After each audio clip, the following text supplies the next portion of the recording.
সাপ্তাহিক ছুটির দিনেও রাজধানীর পেট্রোল পাম্পগুলোতে দীর্ঘ লাইন।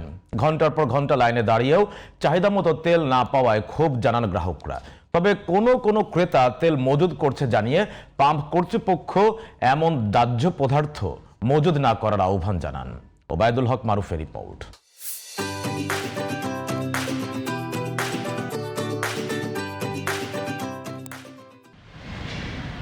মধ্যপ্রাচ্যে যুদ্ধবিরতি চললেও সংকট কাটেনি দেশের জ্বালানি তেলের বাজারে। মজুদ না থাকায় বন্ধ রয়েছে অনেক পাম্প। চালু থাকা পাম্পগুলোয় 2 থেকে 3 কিলোমিটার পর্যন্ত দীর্ঘ লাইন। রাজধানীর রমনা, পরিবাগ, আরামবাগ, মতিঝিল, 7 রাস্তা সহ বিভিন্ন পাম্পে চৈত্রের তপ্ত রোদে 4 থেকে 6 ঘন্টা অপেক্ষায় অতিষ্ঠ যানবাহনের চালকরা।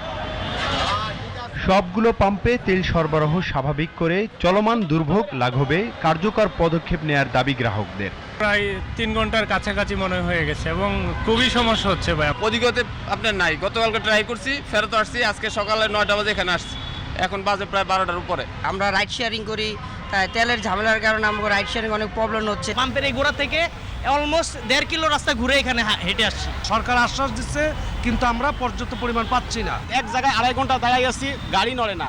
পরে যায় দেখি যে স্থানীয় লোকজন উল্টো দিকে এসে পাওয়ার খাটাইয়ে ওরা তেল নিয়ে যাইতেছে। শীঘ্রই পরিস্থিতি স্বাভাবিক হবে এমন প্রত্যাশা জানিয়ে পাম্প কর্তৃপক্ষ অকটেন পেট্রোলের মতো দাহ্য পদার্থ গ্রাহকদের মজুদ না করার আহ্বান জানান। একদম বড় ধরনের অগ্নিকাণ্ড তৈরি হবে, যেখান থেকে বেঁচে ফেরার মতো সুযোগ থাকবে না। এটা এমন একটা দাহ্য পদার্থ, এটা মজুদ করার কোনো রাস্তা নেই।